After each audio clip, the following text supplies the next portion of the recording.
Well, I told you guys that we were going to start doing some team breakdowns for the playoff push for fantasy football, and it's going to be a fun one tonight because we've got several team breakdowns to go through in advance of Week 11 fantasy football. But the reality is, man, we need to not look at things anymore from a week-to-week perspective. If you're in certain positions, we need to be looking for a playoff push. And so these team breakdowns, you got to keep those in mind. So we're going to go through a bunch of team breakdowns tonight. And of course, if you want a team breakdown from me personally, there is a link in the description. I'm also going to put a link in the chat as well. So you can go get a team breakdown from me. And additionally, what I do is I'm going to do the breakdowns live tonight. But what I'm also going to do is the people who I'm breaking down tonight, for example, you're going to be able to get a full email from me, basically breaking down the team in writing as well. So I'm doing it tonight on the live stream. Then you'll also get one later from me. So make sure to like the video and subscribe to the channel to show your support. And we'll go through our first team breakdown here, which is going to be Gallo Guerrero. So I appreciate, first of all, trusting me enough to give me a team breakdown opportunity. I love doing these. It's a lot of fun. So let's get into his team right here. So he's got Sam Darnold at quarterback. Very underrated move, in my opinion, in a lot of weeks.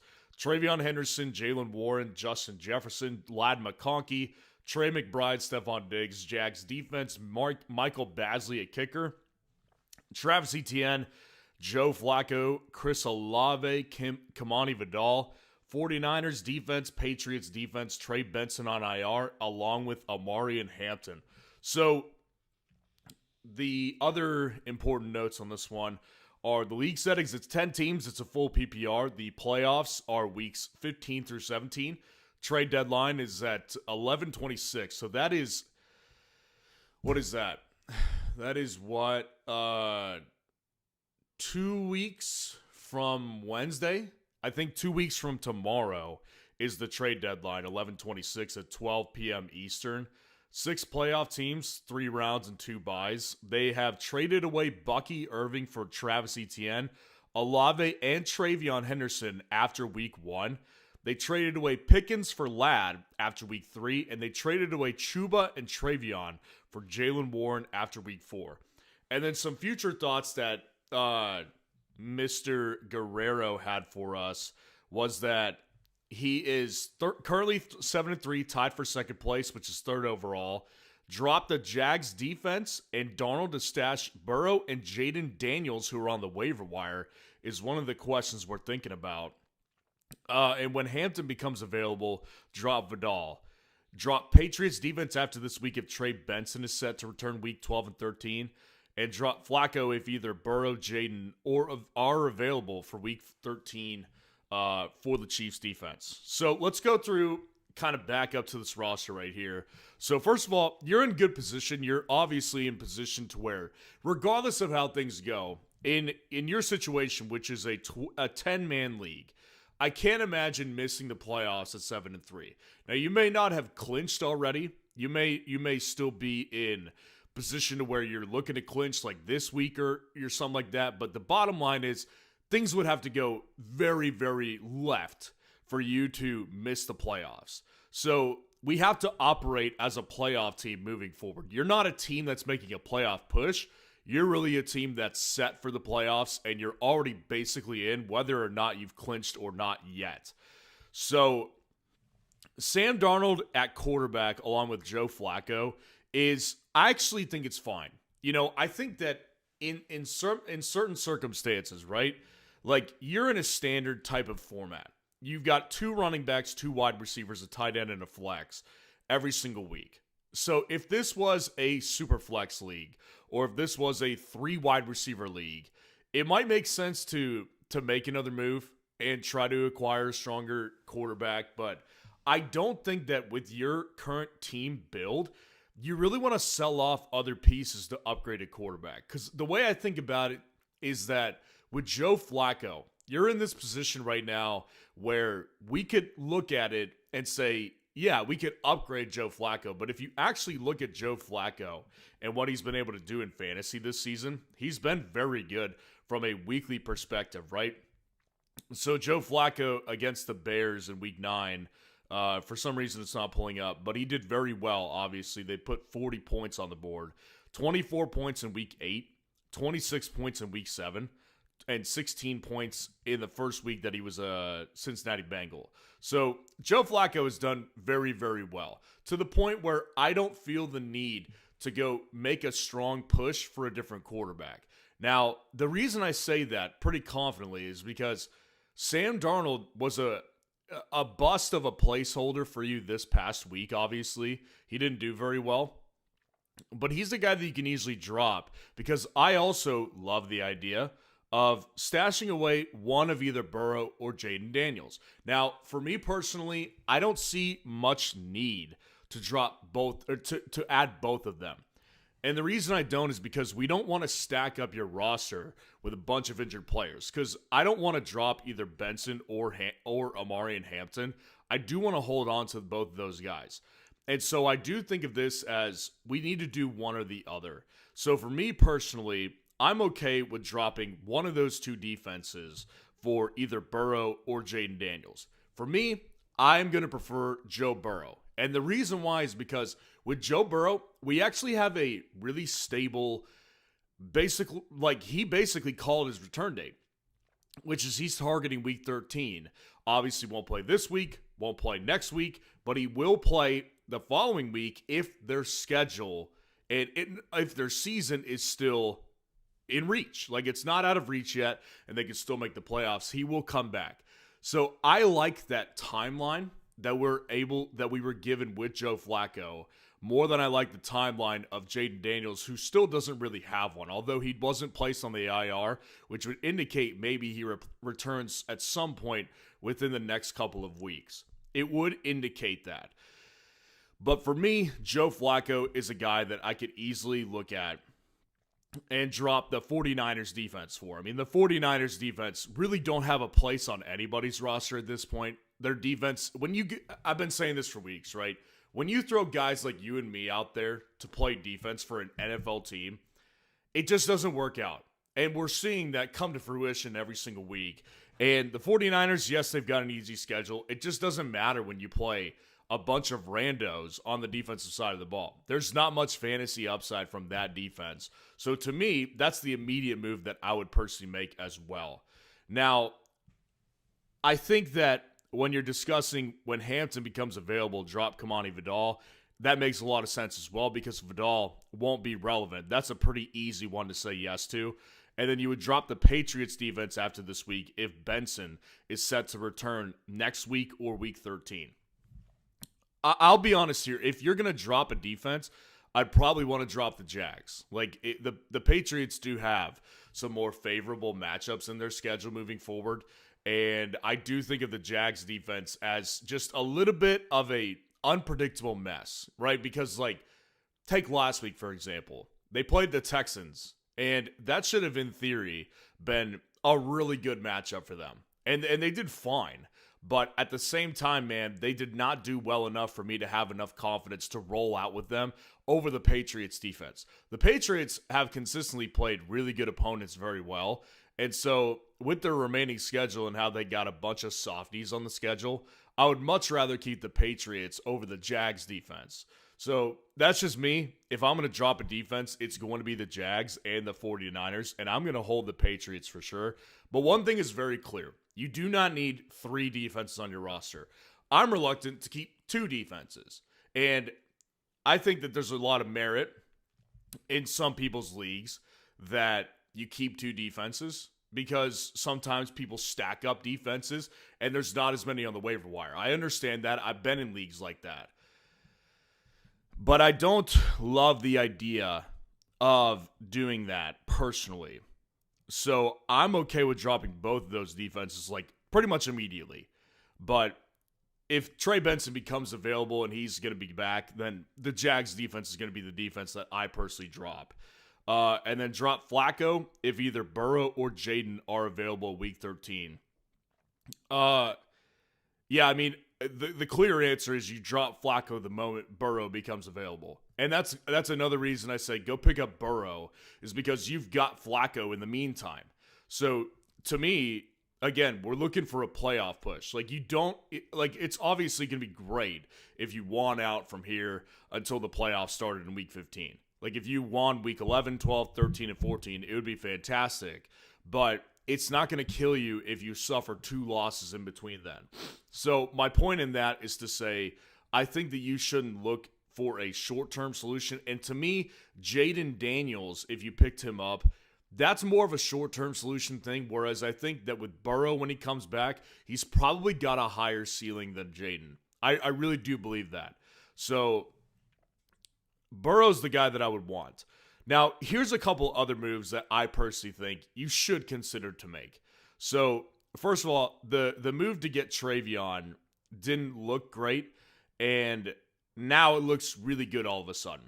I have a secret for people. I do think of Travion Henderson right now as a little bit of a scary guy to trade for, and it's not because I don't think what we saw wasn't real. I do think what we saw was real. And so the problem ultimately comes down to, I do still believe the Patriots are a team that's led by 2 guys, Josh McDaniels, the offensive coordinator, and Mike Vrabel. Those 2 guys want their rookies to learn a lot of things, such as pass blocking, which is what Travion has struggled with since he came into the NFL. Now, maybe this changes their outlook. Maybe they see this game and they're like, we cannot afford to keep Travion on the bench. But the bottom line is he's gone off your team along with Chuba Hubbard and Bucky Irving.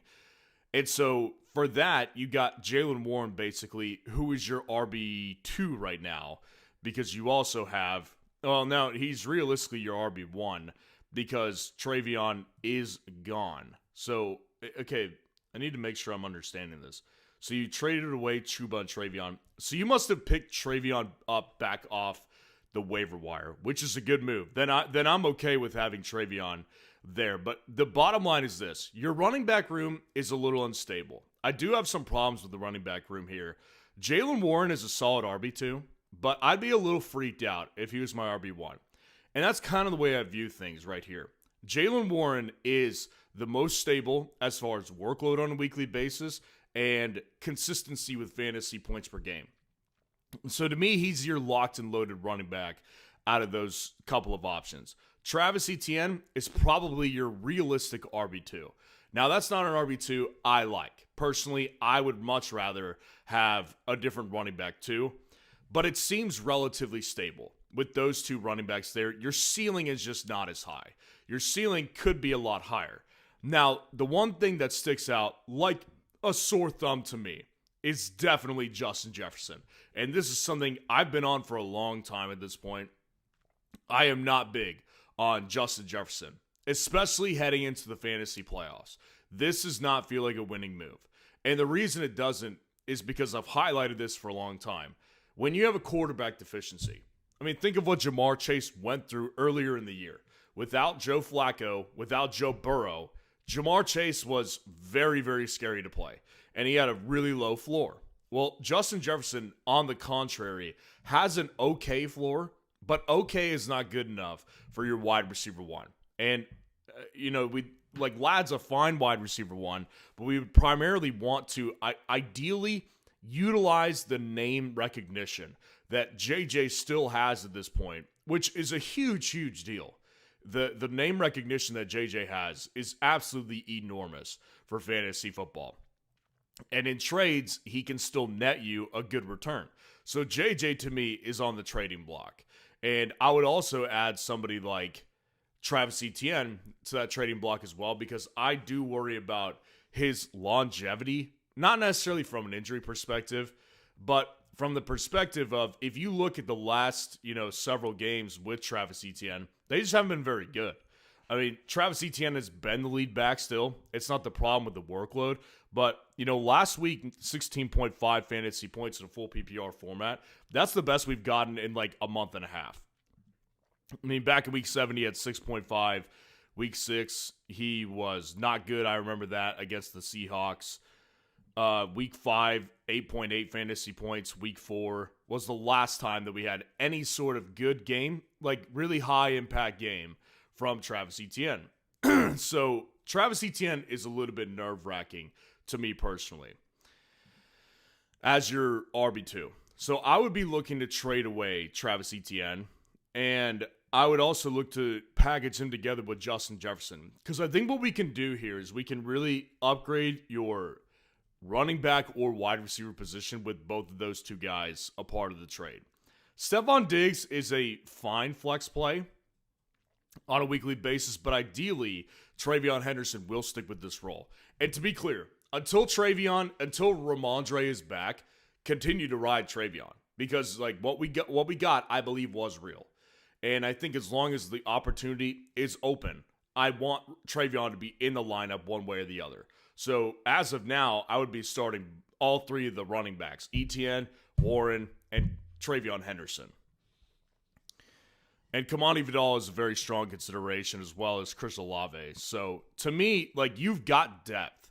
You definitely have depth, but you don't have the star power and the massive ceiling that I want from a playoff team. And this is a playoff team.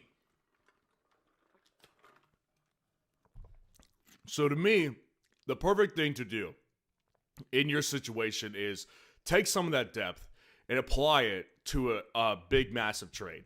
So again, the first one I'm looking at, he sticks out like a sore thumb, Justin Jefferson. I want to get him off my team. If this was my team, this is exactly what I would be doing. So I would be getting Justin Jefferson and packaging him together with Travis Etienne, first move off the bat. And I would be looking to get somebody like, we'll go through a couple of running back and wide receiver options. To me, upgrading him to a Jackson Smith and Jigba is move number one. Like, that's the first thing that I would want to do personally, is get a wide receiver one who I actually can rely on a weekly basis and has an enormous ceiling, much higher than Justin Jefferson's right now, which is low. So I would be trying to get JJ and move up to Jackson Smith and Jigba. However, most people at this point do acknowledge that Justin Jefferson is not on the level of Jackson Smith and Jigba from a fantasy perspective this year. So you're going to have to take a little bit of a hit at running back, which I'm much more willing to do at running back than wide receiver, because you want, like, if Travion hits, then that's a huge upside play for your team. And Travion, to me, looks like the clear answer at running back if he hits. So to me, I'm okay with taking the hit and moving off of Etienne to get a guy like DeAndre Swift, who I believe will still be involved on a weekly basis for the Chicago Bears. I think that, somebody like RJ Harvey with the injury to J.K. Dobbins is someone I'm okay with moving towards. Ashton Genty, that probably wouldn't happen, but it's possible. Yeah, I think to me, there's a lot of moves that I think we can make as far as moving off of Justin Jefferson to get a better wide receiver and take a little bit of a hit at the running back position. But overall, I think with Vidal and the potential emergence of Travion and the pending guys that you have, Trey Benson and Amarian Hampton, because let's not forget about that. If you move off a running back and get a downgrade, I think it's less impactful for your future in the playoffs than it is moving off a wide receiver. Because outside of your top two guys, you've got Olave, and that's it. So we need to get a better wide receiver upgrade. And to me, Jackson Smith and Jigba, Amon-Ra St. Brown, CeeDee Lamb, Rashee Rice, Jamar Chase, those are the five guys that I want to move off Justin Jefferson for. But if you do this, I want to package Justin Jefferson with Travis Etienne and then get a lower key running back in return. DeAndre Swift, not Rico Dowdle at this point, RJ Harvey, guys like that, to where it's like they're going to give me fantasy points and some fantasy upside, but I won't be able to rely on them on a weekly basis. But that's okay, because you could start relying on Travion. You're going to be able to rely on Warren. And as long as Vidal is out there, he's going to be a reliable play more often than not as well. So that's a move that sticks out to me very, very heavily. And I would say that if you had a second tight end on your roster, like a lot of people do who I do these team breakdowns for, I do think that I would be more willing to move off of Trey McBride. Like if you had Hunter Henry as your tight end 2, or, Dalton Kincaid as your tight end 2, I'd be much more willing to do that. I'll stick with Trey McBride in your situation because of the fact that he really does increase the overall upside with Jacoby Brissett there now. So we want to build around that upside that Trey McBride gives your team. And he's kind of, in my opinion, the central focal point of your team at this point, because you've got one star with him and you've got a lot of depth, but you don't have as much star power in the key positions. And that's why I'm hoping that Travion retains that job. And that's a key piece to your team. But if it doesn't happen that way, when Amarian Hampton and Trey Benson get back, probably for your playoffs, that's when they come into play. And then we can roll the dice on another wide receiver and get a bigger upgrade. Not even rolling the dice. You're not rolling the dice on the wide receiver. You're rolling the dice on the running back, to be honest with you.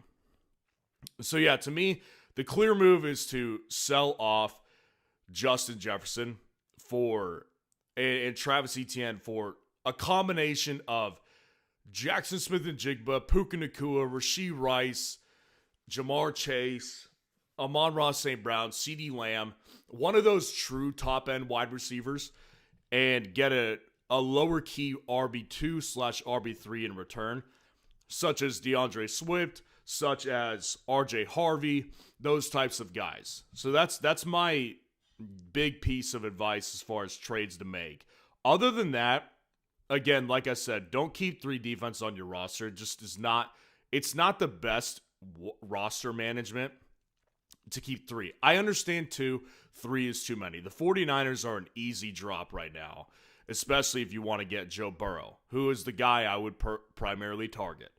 So, yeah, I think that's your answer right there as far as what we can do to really maximize the ceiling of this team without destroying its floor. And I think that's what we can achieve by doing those moves. So, again, Gallo, I appreciate you getting the team breakdown from me. And just a reminder, you guys can get a team breakdown from me as well by using the link in the chat and the link in the description. Okay, before I get into this next one, I see I've got a couple super chats, so I'll answer those really quick. D-Rock, I appreciate the super chat and your patience. Would you trade Travion Henderson for T. Higgins? I don't think I would personally, and it kind of goes back into what I was just discussing with Gallo's team, which is that I think of Travion as a guy who could really become a major chess piece if he really does, if what we saw was not just a flash in the pan. And I don't think from a player's performance perspective, it was. The only thing that can come in and squash all of this is if the Patriots coaching staff choose to put him immediately back on the bench when Ramondre comes back. But I do think that there's a chance, now that he did so well for them, that this team could realize this is a whole new unlock for our offense. Like it completely changes the big play upside of this offense, and I think they could be enticed by that.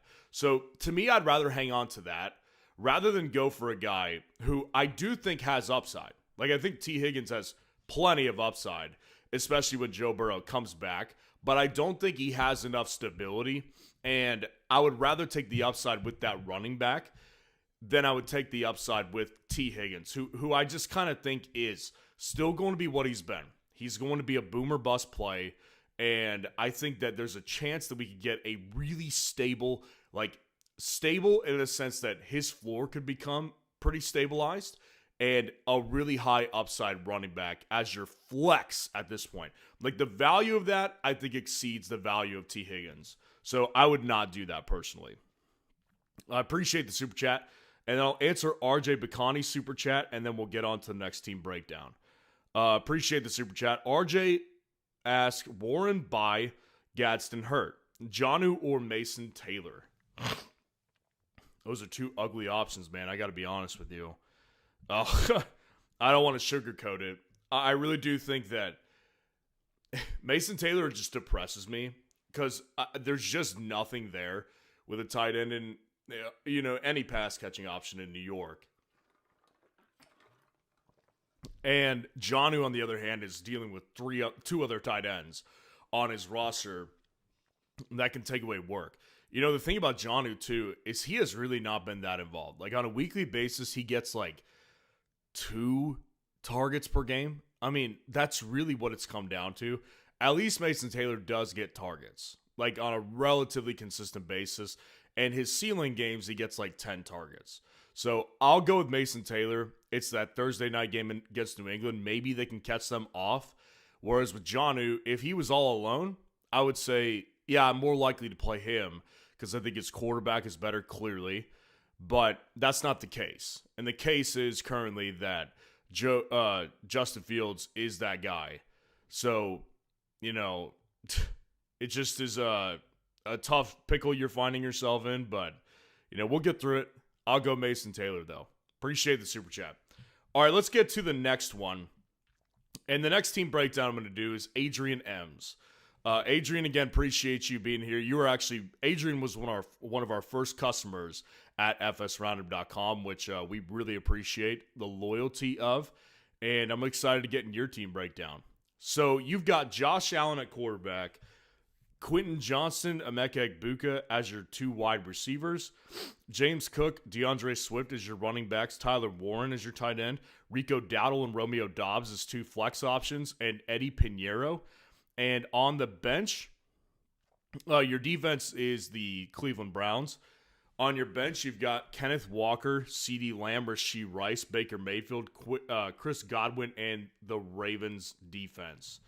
So from the defensive perspective, and you were 8-1 as of the time that you sent me this. I don't know what your record is now. If you're in here tonight, you can put that in the chat, though.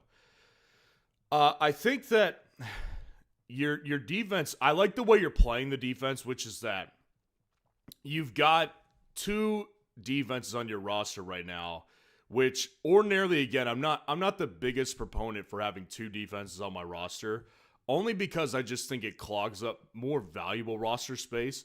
Unless you're in a league where you have 8 or more bench spots, it doesn't make tons of sense to me to hold a bunch of defenses. That's just valuable roster space that you're kind of clogging. So, Adrian, you're 8-2. I appreciate you letting me know. Well, the bottom line is you're in good position. You're going to make the playoffs. 8-2, you may have already clinched at this point, and at the very least, you'll get the 4th or 5th seed. You're not going to miss the playoffs in your situation.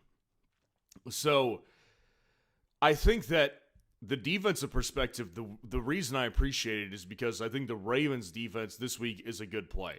Whereas the Browns defense, you played them this past week. They actually did okay, contrary to popular belief. But you don't have to worry about playing them this week. You could just drop them and move on to a different waiver wire acquisition. Now, when we're talking specifics of waiver guys, I would drop the Browns and immediately look for guys like Christian Watson.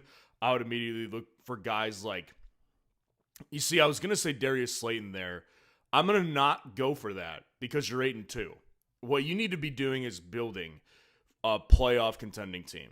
And to me, a guy like Jaden Reed makes a lot of sense. Jaden Reed is probably on a lot of people's waivers at this point, and he is getting closer to returning. And Green Bay needs him now more than they ever have. So to me, I think of Jaden Reed as a guy that would immediately fit onto your roster, because if you were 4-6 or 5-5, it would not make as much sense because we would need to be making sure you're getting wins today. That doesn't apply to you. You're 8-2. You're needing to prepare for the playoff run, and Jaden Reed gives you another flex option that could possibly eventually become your second flex behind someone like Rico Dowdle. Now, from the eye test, your team has a good mix of balance and upside, and you had your 2 best receivers are out. So you've got unbelievable depth from a receiver perspective. You've got Emeka Egbuka is the guy that you definitely need to play on a weekly basis, along with CeeDee Lamb and along with Rashee Rice. Those guys should never leave your lineup, and they're pillars of your roster. Now, we may go through this, and I might decide, hey, let's look to trade one of those guys and maybe get an upgraded running back, because I do see potential weaknesses here. Quarterback and tight end, you're set. You don't need to make any moves there. Your running backs are not bad. I don't want to sound like they're bad. But what I'm trying to say is that if James Cook is your running back one, it's still a little bit, what's the best way I could put this? James Cook is your running back one is just a little nerve-wracking. I think that's the best way I could put it, because when he goes off, right? He is an excellent running back for fantasy when the team is on, but we've seen this throughout the years, and it's come back to fruition this year. They often go away from Cook, inexplicably so, and he hits a floor game of, 8 points, and it's like, where did the 30-point game from last week go? I mean, can I get 15 or 20? It doesn't have to be 30 every week. But they do that. And that's been a constant problem with the Bills over the years. So for that reason, it's kind of like the Drake London thing. Like Drake London, I'm fine if I have to run with London as my wide receiver one. But primarily, I would feel best if he was my wide receiver two. I feel the same about Cook as my running back, because if I had Cook as my running back too, the ceiling would be ridiculous. I mean, the ceiling on this team on a weekly basis would be ridiculous, but I would want to minimize that dip performance with Cook with a running back like Bijan or Jahmyr Gibbs or somebody of that caliber. And Rico Dowdle has turned into a great running back too as well. But my thought on this is, if we could upgrade to maybe get us a Bijan Robinson or a Jahmyr Gibbs, both who have experienced some, dips in play as well, I think that your chances of trading for JT at this point are gone. I think your chances of trading for McCaffrey, probably very unlikely. So the next couple of guys that I think of are Jahmyr Gibbs and Bijan. Those are the other couple of backs that I think about. Yeah, so looking at your roster, your wide receiver depth is absolutely insane.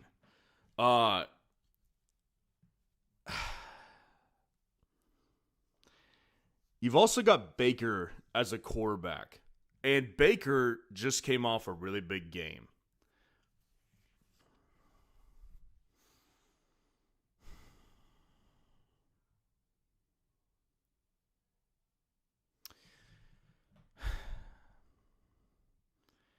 So when I split hairs with these wide receivers, Emeka Egbuka to me is a great player to hold on to. And the reason, I've been over consensus on him all year because of the fact that people don't see him like I do. And the way I see him is right. Like, it just is. The guy is a wide receiver one in fantasy. And so I don't want to give him away because I don't see that changing. I also don't want to give away Rashee Rice. CeeDee Lamb is a little bit, it's a little bit of a situation where I could see doing it, because in theory, let's say that we packaged up CeeDee Lamb with DeAndre Swift, and we went for big air at the running back position with Bijan Robinson, and we got a wide receiver like Chris Olave or Garrett Wilson off a bad week, or somebody like Michael Pittman. That to me makes more sense, because what would happen to your roster is, instead of Cook being your RB1, Bijan would be your RB1, Cook would be your RB2, and Rico is a weekly flex, right? Then what happens to your wide receiver room is like Egbuka and Rashee Rice are here, and then your other flex is either Olave or Michael Wilson or Michael Pittman or Garrett Wilson, which in theory maybe isn't the safest thing in the world, but I do think that it raises the ceiling over QJ, who I think is your rightful other flex when everyone is healthy and off a bye week. So I do think that that is a move that we could do to upgrade the team. And because like this team is so stacked, it's kind of hard to find a move that would clearly increase the ceiling of this team on a weekly basis. To me, if we stabilize that running back position just a little bit more, and I'm talking just by a fraction, like getting Bijan Robinson or Jahmyr Gibbs, those are the first two names that really make sense to me, and really the only two that make sense to me as well. Got a freaking eyelash I can't shake.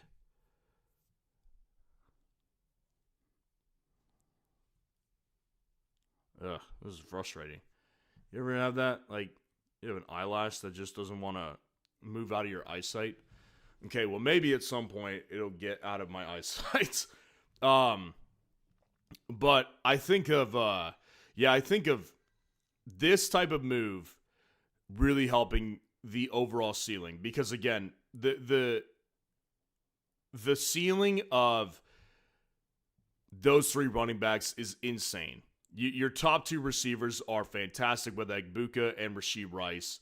And if we could get someone who's a little hesitant off of the down weeks of someone like Jahmyr Gibbs, Bijan Robinson, that to me makes a lot of sense to move off of the CeeDee Lamb problem, which is that his ceiling might just be a little more capped this year with George Pickens.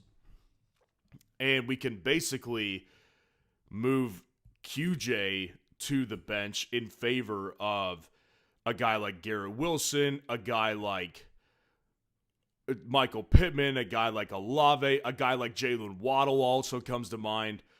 That's what I would try to do. Is for me, I would try to package CeeDee Lamb with DeAndre Swift and try to make a move to get Bijan Robinson or Jahmyr Gibbs along with Jalen Waddle or Michael Pittman or Chris Olave, or actually probably not Garrett Wilson because Garrett Wilson is dealing with an injury. But that's the move I would try to make right there. So, man, congratulations. I mean, this team right now is championship worthy. You could easily win this year. I just think that with that one move, if you could muster that move, if your trade deadline is still not here, if you can muster that, you're going to be in really, really unbeatable position. So again, Adrian, I appreciate you giving me this opportunity to break down your team, and good to see you in here tonight. Okay, before we do the next team breakdown, I'll answer Michael Merowitz's question. Appreciate the super chat. 8-2 team trades Sutton and Brees for running back or wide receiver. Other RBs are Jacobs, Rico, and JCM. Hampton's on IR. Other wide receivers are Chase, Egbuka, Wandale, and Tet. Trade Sutton and Brees for RB or wide receiver. So your running backs are Jacobs, Rico, JCM. Your top two running backs are great. And then with the return of Hampton, hopefully for the playoff run, that should be really good. Your wide receivers are Chase, Egbuka, Wandale, and Tet. I think that's a solid wide receiver room. Really, the position I'd probably look to upgrade is you don't really need tons of like top end help. Like Jacobs and Rico as your 1-2 combo at running back is really good.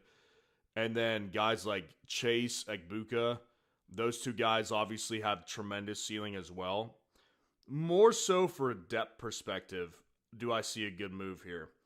And for me, it makes a lot of sense to attack the running back position for those two guys. Because if I can do an upgrade for Sutton and Brees, and I can upgrade to somebody like Kyron Williams, that makes a lot of sense. Because Kyron is still in this place where a lot of people view him as like a mid-end running back too, kind of on an island by himself right now, to be honest with you. And I don't think it's true. Like, I think that Kyren is a really good player in fantasy football. Just someone that hasn't been as consistent as a lot of other guys have been. And so for me, like, that makes a lot of sense to do. You have Rico already. So maybe trying to get a guy like, yeah, I think those two make a lot of sense. My partner is updating the numbers for week 10 on the site right now, so that's kind of why things are a little in flux. But yeah, trying to upgrade to like a Kyren Williams, if you traded both those guys, that would make a lot of sense because then you could have like 3 startable running backs on a weekly basis while you still have a lot of wide receiver depth. So yeah, that's probably a move I would try to make.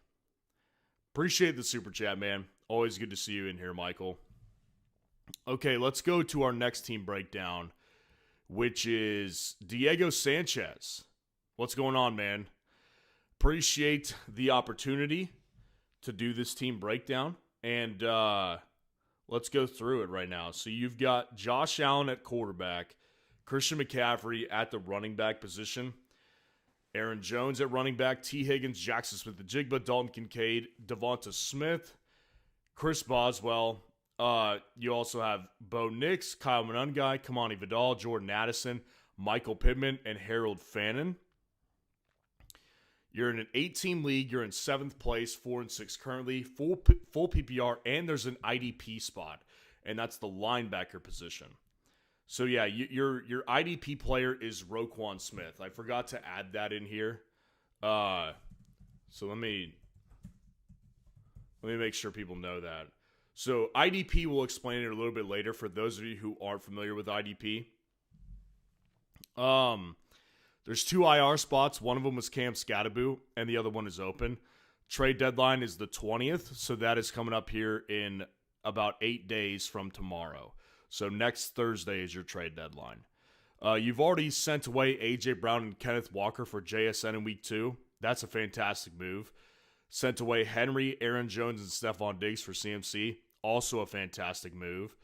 And your future questions, do I drop Nix and Addison for J-Mo and Woody? And you want to trade for Rico Dowdle. And you offered T and Vidal. Okay. So in your position right now, you have, I think if I remember what you said correctly, only 4 teams advanced to the playoffs in this 8-man league of yours. So you're in 7th at 4-6. And if I also remember correctly, this is a league where you have a lot of guys that are kind of fighting for those last couple spots. Like, you are not out of the race whatsoever. So the time is now for us to really hit put our foot on the gas on this one and to maximize your ceiling on a weekly basis immediately. So we need to operate as that.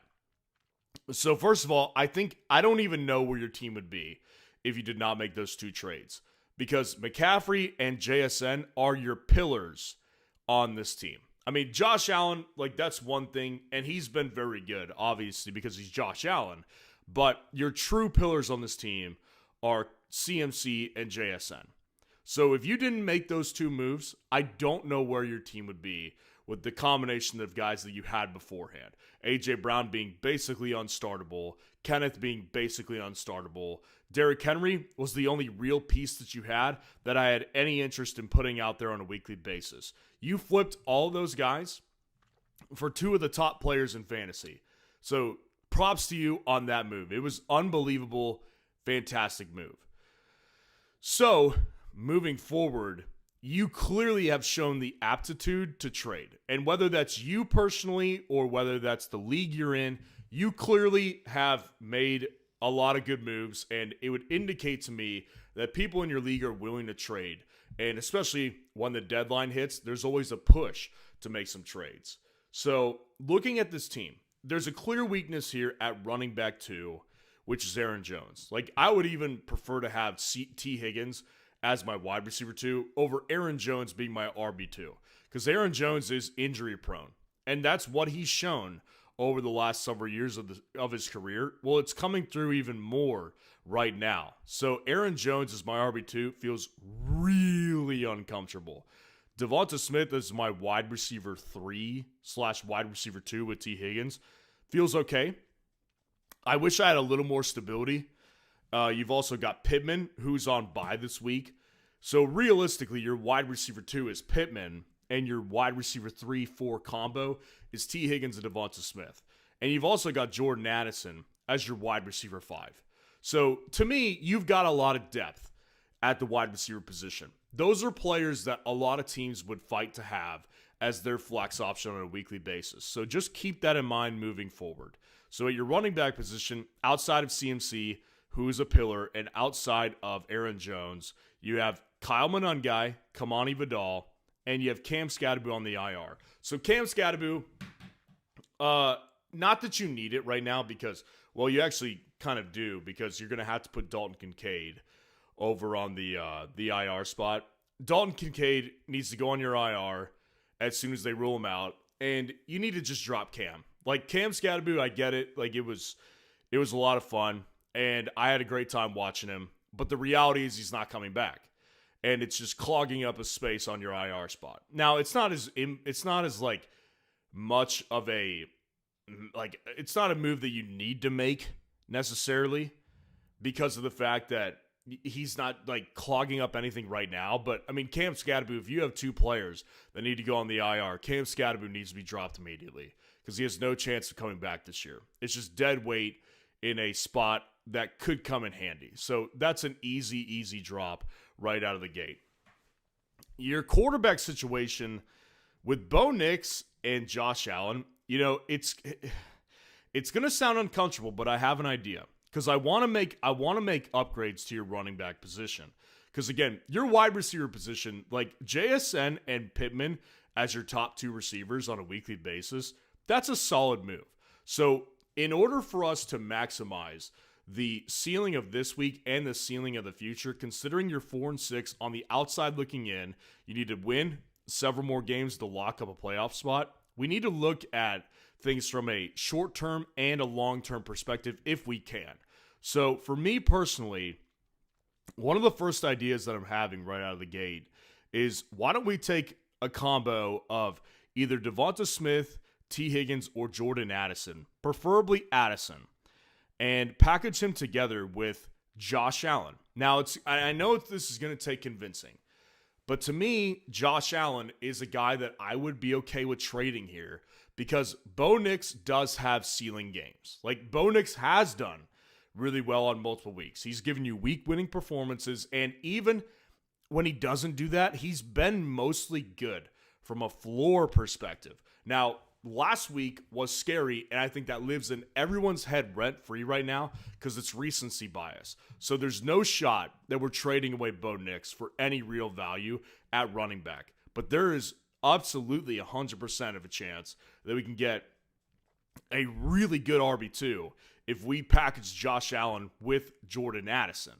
Because in your position, I don't need the wide receiver help as much as I need the running back help. You've got two volatile, potential ticking time bomb running backs as your other options outside of Aaron Jones. We need to fix this running back position ASAP, and we have to make a sacrifice here. So to me, this is the move I would make. I would package together Josh Allen with Jordan Addison. And what I would personally do is go after a running back like Josh Jacobs because I think that's achievable. If you didn't get Josh Jacobs, I would try to go after another running back like Kyron Williams as your RB2. That's a move where I think you could probably get another wide receiver in return, such as a Darius Slayton, a Christian Watson, a borderline flex guy, right? Quentin Johnston, a Stephon Diggs, somebody who's on the border of flexible every week, but is not always going to be in your lineup on a weekly basis. So that's a move I would also consider to make as well. I would consider making a move for Saquon Barkley at the running back 2 spot. Because this week, they play against the Lions. And I get it, the Lions have done well defensively, and Saquon's been a mixed bag this year. But I do like the upside of Saquon moving forward. So for me, those are a couple moves that I would try to make to get a better running back position.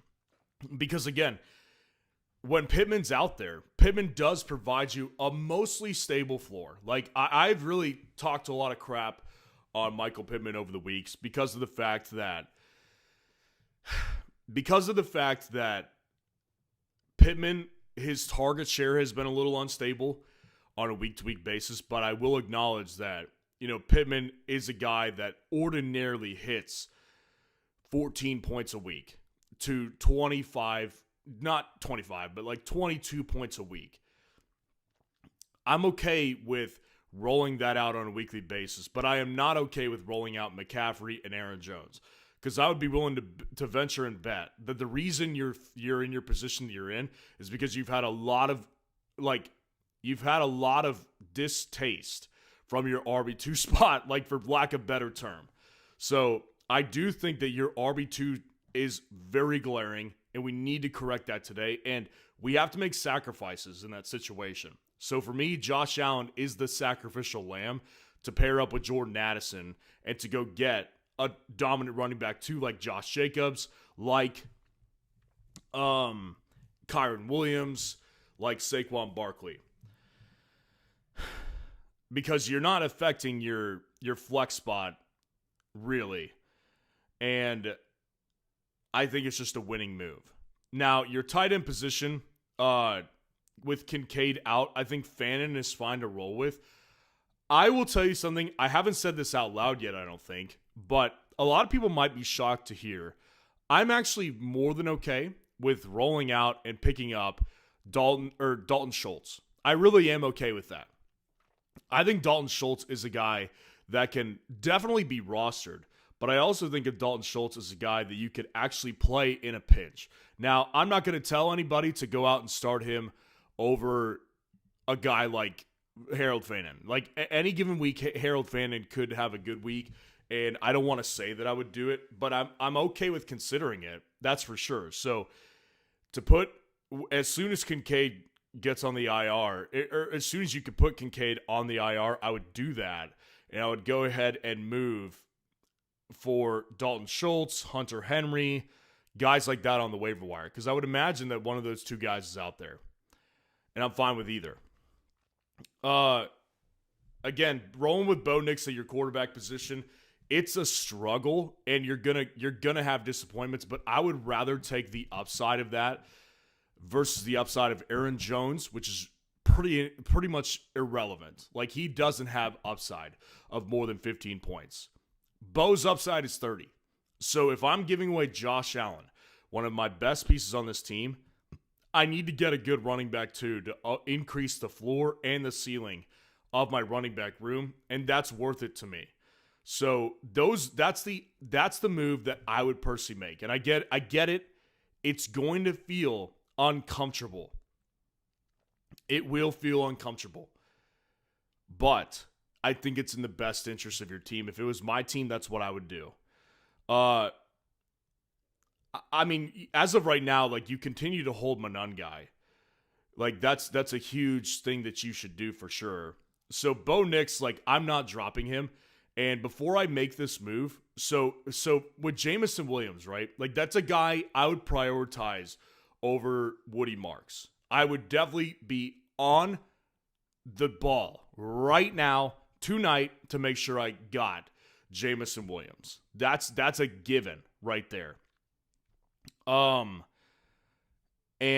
if I'm going to do that, the guy I have to move on from is Monangai. I have to do that. So I will move on from Monangai reluctantly, but you have to do it. And the reason I'm not going to move on from Addison and Bo is because both of those two guys are critical to the trade that I'm proposing you make. Now, if you choose, you're not comfortable with this, and it doesn't sound like a move you'd make, fine. Like, drop Bo and drop Addison for both those guys. I'm okay with that if no movement is made. But if you make the move I'm proposing you make, don't drop either. Drop Monangai for JMO. That's the move I would make personally. And if Woody is gone, it's unfortunate, but he would just kind of join the collective unit of your running backs, which are always playable but never comfortable. That's what we're trying to change with the Josh Allen trade by moving off of Allen, moving off of Jordan Addison to get a very solid running back too for your team. And if you wanted to trade for Rico Dowdle, T and Vidal, I understand why they didn't take that. Like, that doesn't make any sense for a team with Rico. Rico is a very good RB2, and he could be added to that group of running backs I would trade for. Actually, like, I mentioned 3 guys. I originally mentioned Josh Jacobs, Kyron Williams, and Saquon. Take out Saquon and insert Rico Dowdle.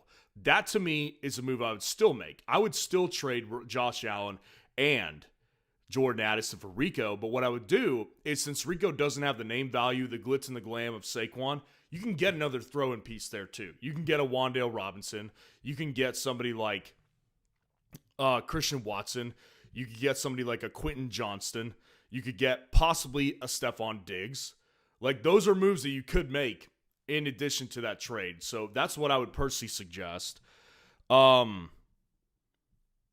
Yeah, I think that those are really big moves. So IDP, the IDP piece of this. So for those of you who don't know what IDP is, I used to actually do IDP videos because I do play IDP.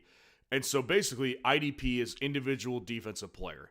So instead of a team defense, you actually get to play an individual player like TJ Watt or Fred Warner when he's healthy in San Francisco, or DeMarcus Lawrence or Myles Garrett.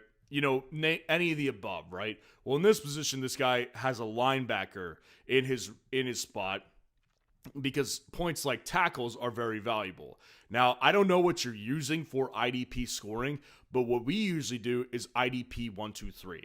That's our scoring format. So basically, you get I think it's 3 points for tackles and about 4 or 5 points for sacks. So in theory, if you get a sack master who's having a great year, somebody like Myles Garrett, for example, that's really valuable too. But your floor is going to come from Roquan Smith. And to me, Roquan Smith is also a guy I'm completely fine with having. And I don't know who's out there on your waiver wire as far as linebackers go, but Roquan Smith is definitely one of the best. I think Robert Spillane is also a really good one to think about.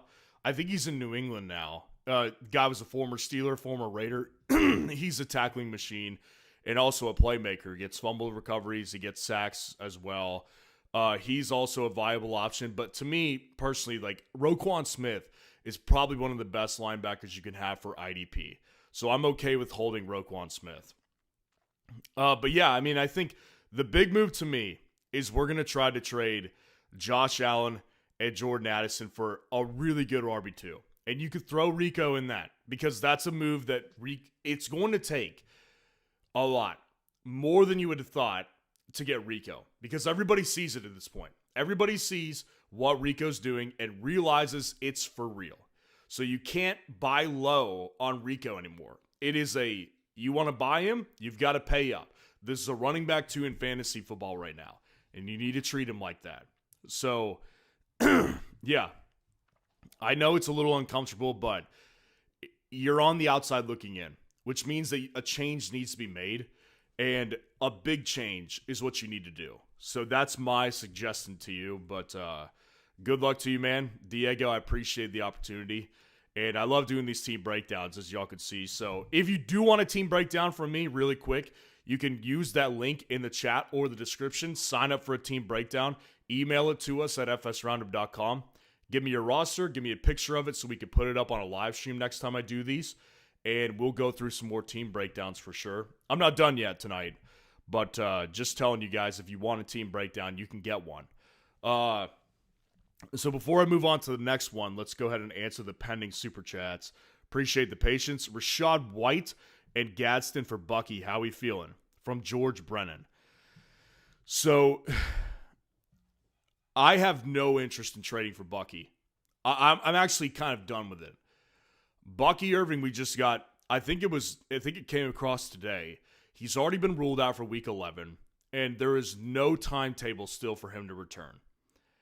Bucky Irving feels like he's going to go down as a phantom player this year. And what I mean by that is that so many people will have traded for him. And I'm guilty of doing it. I actually didn't do it, but I've tried to do it because it made a lot of sense, I thought. But I believe that Bucky is going to go down as a phantom player for fantasy in 2025. Someone who has perceived value And I understand it, but I don't think he's going to come through. It would not shock me if he misses the rest of the season at this point. It shouldn't shock any of you. So for me personally, this is not a move I'm doing. Like, I get it, Rachaad White is not fun to play right now, and his ranking will change for me. Trust me. Like, I am done ranking him as a high-end RB2 at this point. I'm done with that because Sean Tucker is someone that needs to be picked up off waivers because he's just, like, been a better back. So I could see them making a change. And Gadsden obviously is injured right now. But to me, man, like, trading for Bucky, it's like, I mean, maybe it's not the same, but I put it in the same category as trading for Mike Evans, who we basically know is going to be out, but there's like a little tiny chance he comes back. I'm out. Like, I'm out on that. Like, it's not a good move for me personally. So I am not big on that trade, to be honest with you, but I appreciate the super chat. Diego, what's going on? Appreciate the super chat. I'm getting an offer for Higgins and Devonta Smith for Kyren Williams, but don't know if I'm giving too much. Devonta is my safe floor receiver. I'm trying to make it Devonta and Vidal or someone else. I'm Diego. Yeah, so we just did your team breakdown. So you're getting the offer for Higgins and Devonta for Kyren Williams. Devonta Smith, I would agree. We want to keep him. Because what's going to happen if you do this trade, which would solve the problem that I was just discussing. The problem with doing this move is that it completely makes your flex a very, very unstable place. It becomes basically what your RB2 situation is, but actually potentially worse. Because at least for now, you've got two very high upside flex options with Devonta Smith and T. Higgins. But if you did this move, it would solve your RB2 issue, but your flex would become Kyle Monangai, Kamani Vidal, and Jordan Addison. I mean, those guys, it's like close your eyes and take your pick type of situation. So, no, I'm not in on this. Like, try to do the idea that I just gave you, which is try to get someone to bite on the Josh Allen, because Josh Allen is worth a lot. Like, that's like a trade I don't want to make, but just in your position, it makes sense because he has name value. He's got weekly upside, weekly ceiling, and he also is going to upgrade someone's quarterback room, even if they've got Dak Prescott or Jalen Hurts. Like, Josh Allen immediately is the best quarterback out of the bunch. So I would definitely try to make the move I did. It's hard for me to say no outright to this trade. I'm not going to tell you to not do it entirely, but I am saying that I'm not comfortable with it. And I'd be much more comfortable with a different trade. So to me, I'm going to try to make the moves that I propose first. Maybe leave this one unanswered for a minute and try to throw out some other trades before I said no.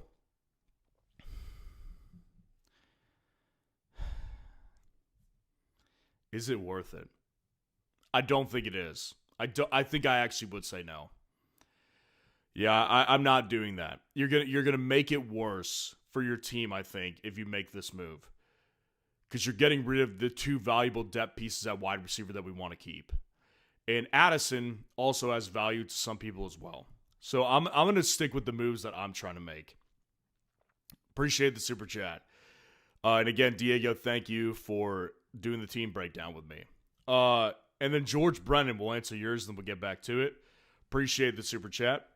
Also, is Jaden Higgins worth picking up and holding over Hawk, Watson, or Caleb in Dynasty? I'm not familiar with him at all. Appreciate the help. So I've been kind of discussing Jaden Higgins throughout the duration of the season as a guy that I don't love personally. And every time I've talked about him in the sense of redraft. I've never actually went deep into him on Dynasty. So clearly there's value in Dynasty because that guy is like, he was a second round pick and he is a big-bodied receiver. Like, they clearly want to make him their wide receiver too. That is what they want, because the reason they did it with him is because they tried the small wide receiver route with Tank Dell. It did not go well for them. The guy's too small and he won't hold up in the NFL. So they realized like the real path we need to take at wide receiver 2 is a bigger bodied guy who can durably, like from a durability perspective, he can hold up. So Jaden Higgins has value in Dynasty from the perspective of draft capital that they spent on him, and from the perspective of a team that wants to clearly turn him into their wide receiver 2. With Hockenson, to me, it's a diminishing asset. He's a diminishing asset. I don't have much interest in him in Dynasty. At this point, and I actually highlighted this with Hockenson over the offseason, we do get to a line of diminishing returns with tight ends that's actually pretty identifiable. Basically, Hockenson was at the point, heading into this year, of he was either going to cross into the elite tight ends like Mark Andrews and George Kittle, Travis Kelce territory, or it was going to go downhill. Clearly, it's went downhill for him. And I think that's our answer, which is he's just not on that level. So for me, Hockenson, I would rather have Jaden Higgins in a Dynasty league. From a trade value perspective, I think it could increase over time. And you just won't get that with Hockenson. Watson is a little bit of a wild card because Watson's always been the guy that we expected he was, which is that he's a big play threat and not really much else.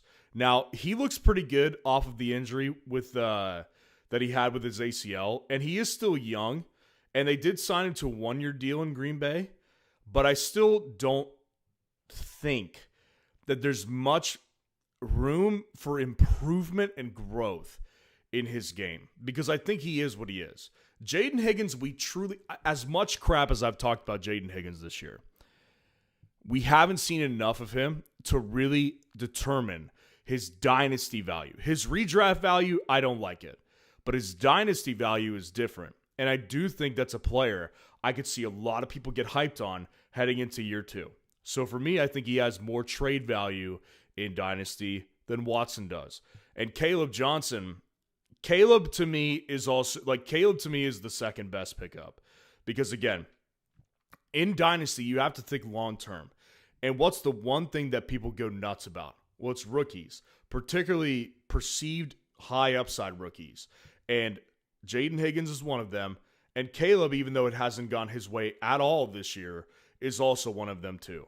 Because this year for the Steelers has been Jaylen Warren, which hasn't been bad, but it also hasn't been great. There's something missing in Pittsburgh. So I could see a lot of people heading into next year be like, okay, Caleb Johnson is going to get a lot more involved. So him, to me, is the second best pickup. I would still prefer Jaden, because at least with Jaden Higgins, it hasn't been as disastrous as Caleb Johnson. I mean, it looks like the Steelers have zero interest in playing the guy. Like, they have no interest in putting him in their lineup anytime soon. Whereas with Houston, they keep trying to put him in. I want to make it clear. Again, I don't love Jaden Higgins. I don't think he's great. But I do think of him as a guy that has value in Dynasty for a lot of good reasons. Draft capital, Houston wants to make him the number 2. They keep trying to do that. And sometimes he's good. Sometimes he's not.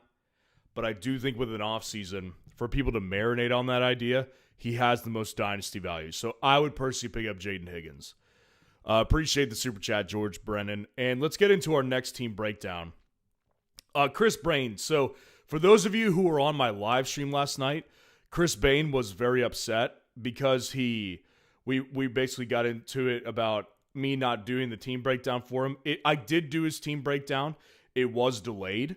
And so this is basically what we're going to do tonight is we're going to do an updated team breakdown on his current team, because from when I did his original breakdown, several roster moves have been made. And again, Chris, I apologize to you for being late and delayed on this team breakdown.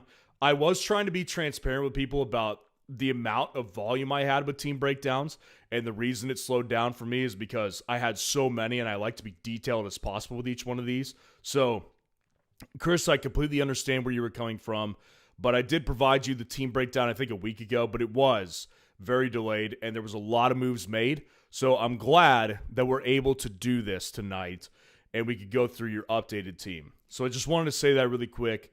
I do apologize, Chris, and we're going to get things straightened out. So here's what you've got. Jalen Hurts, Justin Jefferson, Khalil Shakir, Jawan Jennings, Bijan Robinson, J.K. Dobbins, Sam Laporta, Deebo Samuel, Eddie Pinheiro, the Carolina defense, Tez Johnson, Alvin Kamara, Tyjae Spears, Parker Washington, and Jaden Reed.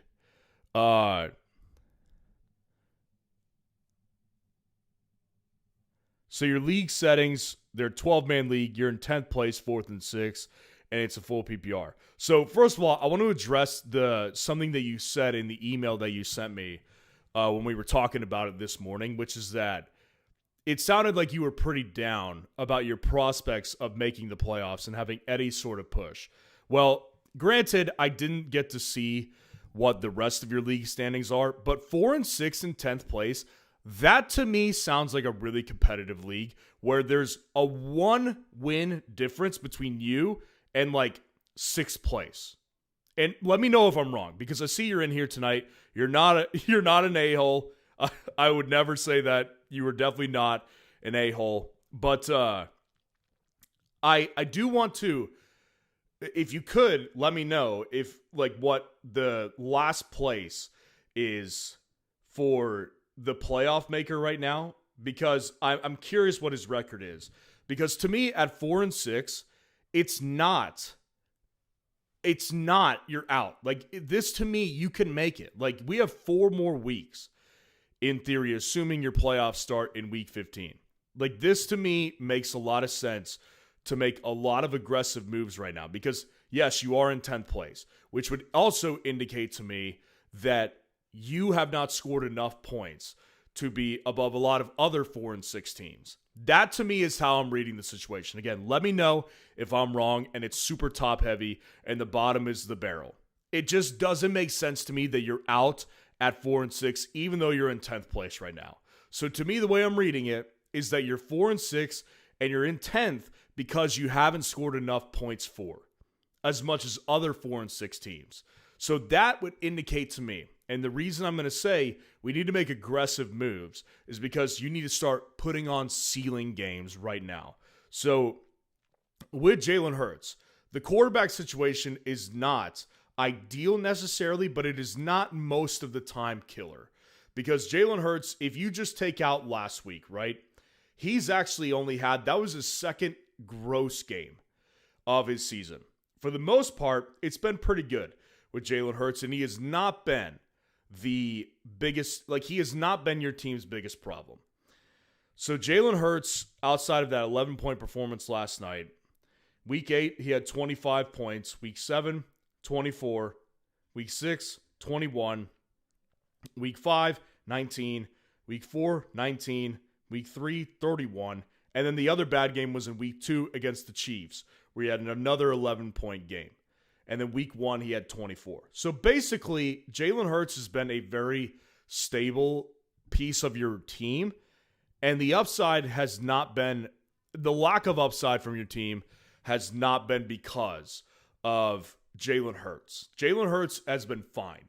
He is not the biggest problem for you. And given the fact that he's coming off a bad game, not someone I'm looking to trade, because also you don't have 2 quarterbacks, which I don't usually like to do. So I have no problem with keeping Jalen Hurts locked and loaded in this lineup. Again, the obvious one I'm going to point out here is Justin Jefferson. To me, having JJ on a team that's looking to compete for playoffs is not acceptable. And I want to highlight this. I also have said over the weeks, JJ obviously has a place on certain rosters. He is not the worst fantasy asset. But when you think about the price you had to pay for him, which was an early first rounder to mid first rounder, and you think about the output that what he's given your team so far, it's not good enough, period, end of story. And I think most people would agree with that if you just took the name out of it. Take the name Justin Jefferson, wipe it away from your brain really quick. Look at the output. It hasn't been good enough. So I do think that from that perspective, Justin Jefferson has tons of trade value still because of his name. And that's why I am determined to move him off of every one of my followers' rosters. Every one of them. And in your particular case, it makes no sense to have him there because you just clarified for me. This team's problem is that you haven't had enough upside games. So you're in 10th in a 12-man league at 4-6. Not a bad record. Not the worst record. Not great, but you're not in bad position. But the reason is you're 10th out of 12 is because you haven't had enough ceiling games. So what I want to do is move off a player like JJ because he's part of the problem. He is one of the problems here. Khalil Shakir, also not ideal, but he's not in the same position as JJ. Khalil Shakir doesn't have the name value and the trade value that JJ has, obviously. But Khalil Shakir has also been a pretty good flex. So I'm not really in love with the idea of moving off Khalil Shakir, but I won't rule it out. Jawan Jennings is, I am convinced you will not get many more games like you just got from him. I really don't think that he is going to be a guy you can rely on. Now, I'll leave the door open for the possibility, and I don't think that he's an immediate drop on your team. I'm not trying to tell you to drop Jawan Jennings because I do think of him as a guy that can step in certain situations. But to me, playing a guy like Parker Washington or Tez Johnson, probably a move I'll make a lot of times in the future. Not the best move to do that this past week, but I do think of him as a guy that could stick around on the roster. Bijan as your RB1, I know it's been a little painful, but it has worked a lot of times for you. He's not an upside issue. J.K. Dobbins is becoming a massive problem. I knew as soon as I saw the news, and I haven't really gotten to discuss this yet, and I know I'll discuss it more on the running back rankings tomorrow, but J.K. Dobbins, we heard yesterday that he was getting multiple opinions on his foot injury, and I've said it all year. Anytime you hear multiple opinions on an injury, run away. J.K. Dobbins, we got confirmation today, is in real danger of being an IR player. So he could be moved to the IR very quickly. Not ideal. Your running back 2 situation is a huge, huge problem. Sam Laporta is a very fine tight end start. Like, you're not in position to where you can really host 2 tight ends on your roster. But I want to keep this one in mind because he does fit, in my opinion, as a potential trade target, trade giveaway, if we had viable options in your waiver wire. So maybe what you could do for me is highlight the top 5 if you're still in here.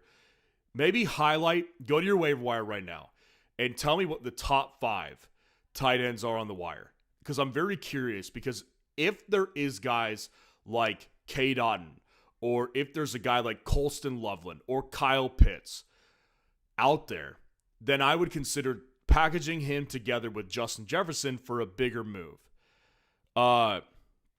Again, continue to play as you have with kickers and defense. And Tez Johnson, Alvin Kamara, they have value on your bench. Tyjae Spears, I think, has value on your bench. Parker Washington right now clearly has value. And Jaden Reed, I'm totally okay with having him right now. Like, J.K. Dobbins might actually be, if he goes to the IR, I might actually consider J.K. a full-fledged drop. Now, I'm going to hold off on saying that for certain. So here's what we're kind of identifying. Quarterback, there's no need to make a move. Like, there's just no need to do that. He's coming off a bad game, and nobody's going to want to trade you for him. And you also, he's not been your biggest problem. JJ has been a problem. I would like to upgrade him. I would also like to make a change at your running back too. You have a wide open, gaping hole at running back too. So I don't love the idea of sticking Alvin Kamara in at running back 2 right now. Or Tyjae Spears. We can make a move to maximize, because again, we're trying to get a big move to make it to your playoffs. And that needs to, the way that happens is by increasing the overall upside.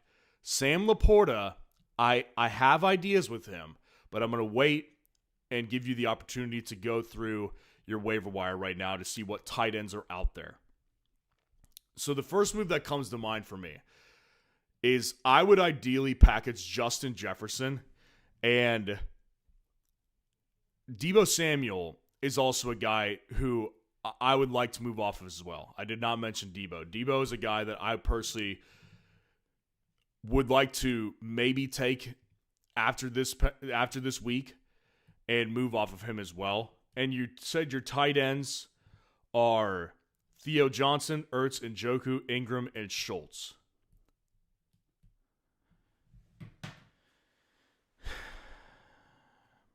I'm going to think about that one. Let's go through and discuss the first trade that I want to pursue. Let's take Justin Jefferson and Alvin Kamara, and let's try to get a big wide receiver upgrade. And let's try to get, again, one of the top wide receivers, clearly. Puka Nacua, Rashee Rice, Jackson Smith-Njigba, CeeDee Lamb, Jamar Chase, Amon-Ra St. Brown. Those are your 6 names. Yeah, Jamar, CeeDee, Puka, JSN, Rashee Rice, and Amon-Ra St. Brown. Your 6 names that we want to target for the wide receiver 1 upgrade. Because I think we could sweeten the pot by having Kamara in that as well. And I want you to go get a flexible running back for now. That's what we're going to do for now. We'll try to get like a Woody Marks out of the equation. We'll try to get a Kenneth Walker, a Zach Charbonnet, someone who can fill the gap for now, but is not clearly a guy that you want to ideally stick with as your RB2. But the bottom line is that's a flexible option. So that's a move I want to make. Make sure you go after one of those 6 names for wide receiver. Rashee Rice, Jamar Chase, CeeDee Lamb, JSN, Amon-Ra St. Brown, and Puka Nacua. You want to go after one of those 6 guys.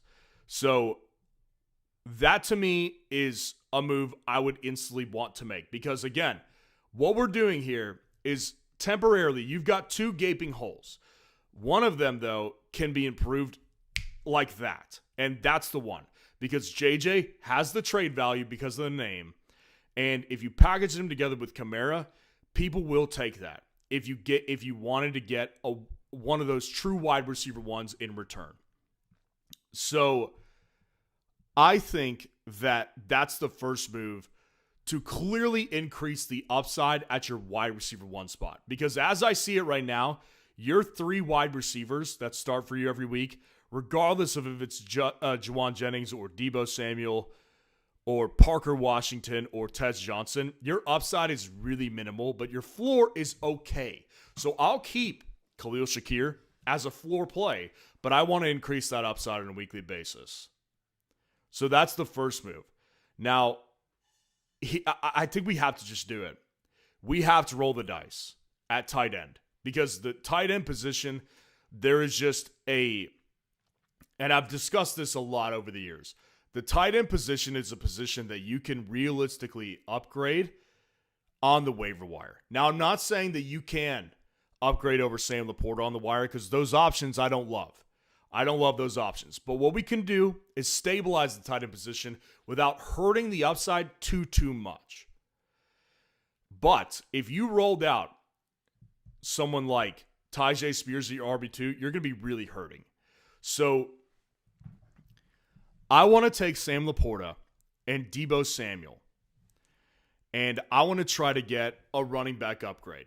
Now, with those 2 guys, you can't expect to get Kyron Williams, right? You cannot expect to get someone like that. But what you can try to do is maybe if someone's undervaluing Rico Dowdle, try to go after Rico. If you can't do a guy like Rico, what I would try to do is get a guy like Jaylen Warren or DeAndre Swift. Those guys have stable value as far as floors go, but their ceilings are about 20 to 25 points, which is what you wouldn't get from either Kamara or Tyjae Spears in most situations. So that it's a minimal upgrade from a floor perspective, but it is a bigger upgrade from a ceiling perspective. And that's why I would make that move, because I can go ahead and grab either Theo Johnson or Dalton Schultz. Those are my top 2 names on here. Without Jaden Daniels, Ertz to me has no value. And Njoku is also a name that you could play as well. And Ingram is a guy in desperation you could play, but I would much rather go after those 3 options. Theo, Dalton Schultz, David Njoku. Those are the 3 guys that I'm okay with plugging them in and just seeing how it goes. I want to see how it goes because I want that running back upgrade. You have a gaping hole now with J.K. Dobbins going to miss at least 1 game, right? At least 1 game. J.K. Dobbins needs to go immediately into it, either IR spot or get dropped. I'll leave that one to you based on your preference and how you look at these guys. To me, I would personally keep Jaden Reed, and I know it's very crazy to think that, but I would personally do that. And so I want that running back upgrade, and I want that wide receiver upgrade, because those 2 positions, you could increase the ceiling of those. The wide receiver one, you could do it instantly. The tight end, the running back one, you're going to get a higher ceiling, but the floor is only incrementally increased, but that's not your problem. Your problem is ceiling. Your problem is completely ceiling based. The other move I would make is with defense. I only mention this because I just did the same thing in Dynasty. So the Seahawks defense was available in my Dynasty league, and I paid $12 fab to ensure I would get them. I used a priority waiver pickup to get that defense because I needed them to increase my ceiling. I think it's worth it for you to do the same because I'm okay. Like, the reason I provide defense rankings every single week is because of the fact that we can get good defensive plays off the wire. And people need that kind of stuff, right? But there are 3 defenses that I'm okay with rolling out on a weekly basis. The Seahawks defense, the Texans defense, and the Broncos. If the Texans are out there, if the Seahawks are out there, if the Broncos are out there, I'm willing to pay up. I'm willing to pay up. Now, it may not be the case in your league, but I think it's a move I'm willing to make. So that to me is another move I would make to ensure the ceiling of your team gets maximized as well. So those are 3 moves that I really can see as being a big move. Okay, Green Bay, yes. Like, whatever you bid on them, and I don't know if you're using Fab, but if you bid on them, I would make sure that I did a number that I knew I was going to win. Like $12 Fab. I know I can win with $12 Fab getting the Packers defense this week. So if you're not Fab based, then hopefully you just end up picking up the Packers defense. And in your position, you probably have a good shot, 10th out of 12. So those are moves to me that I think increase the ceiling of this team. Because again, it is not about the team's, it is not about the fact that you have no shot. You do have a shot. Like, you just told me that it is a very competitive league and that your problem has clearly been ceiling. That's what we're trying to change here. We're trying to maximize that ceiling at wide receiver and at running back, while we will have to make a sacrifice with the tight end position. That's the big one that we're making a sacrifice for. JJ, that's not a sacrifice. Moving on from Alvin Kamara, that's not a sacrifice. Moving on from Debo, that's not the sacrifice. The sacrifice is the tight end. Sam Laporta is a good member of your team, very stable guy with a high ceiling. You probably won't be able to replicate that on the waiver wire. But if I'm able to get 6 to 12 points on a weekly basis from the tight ends, I'm okay with that.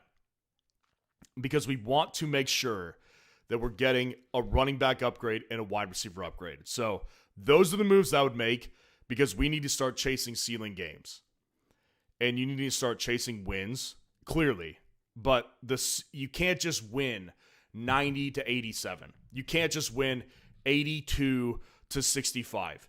You need to be winning 130 to 110. You need to be winning 140 to 115. Those are the games that you need to make sure you can do now.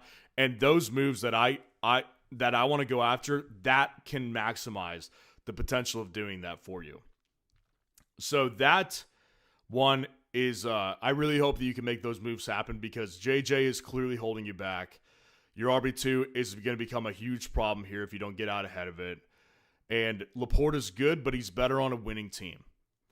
So, yeah, to me, those are the moves that I would make right now as soon as possible before this week. So, again, Chris, I appreciate you being in here. I appreciate you staying loyal with us. And no worries, man. Like, we got to make it right. Like I said to you last night, we are a two-man show over at FS Roundup. And I was wrong to set expectations like that. Like, if you give me your team, after your payment processes, first 2 days, I'll have it. I was wrong to do that. It should have been later. I didn't realize, to be honest, the volume I was going to get from these team breakdowns. Have a lot of fun doing them, but they do take a lot of time. I'm very detailed with them. So, Chris, again, I appreciate your patience. I appreciate you sticking with me. No worries. We got it taken care of. I appreciate you giving me another opportunity. Really quick, let's answer a super chat that we're in there. Arganunya, appreciate the super chat. Thanks for making it right. Yeah, you got it, man. Like I said, happy to do it. Diego SH, appreciate the super chat. Knicks plus Higgins or Devonta Smith and Addison for Kyron Williams or Javonte Williams, or Allen plus Addison for Bijan or Allen for Dowdle, or Higgins for Chase Brown. Okay, let's walk through this step by step. Knicks and Higgins or Devonta plus Addison for Kyron Williams. Bo Nix and Devonta Smith and Addison for Higgins, I would be willing to make that trade. I would be willing to make that move. Do I prefer it? Let's see. Javonte Williams.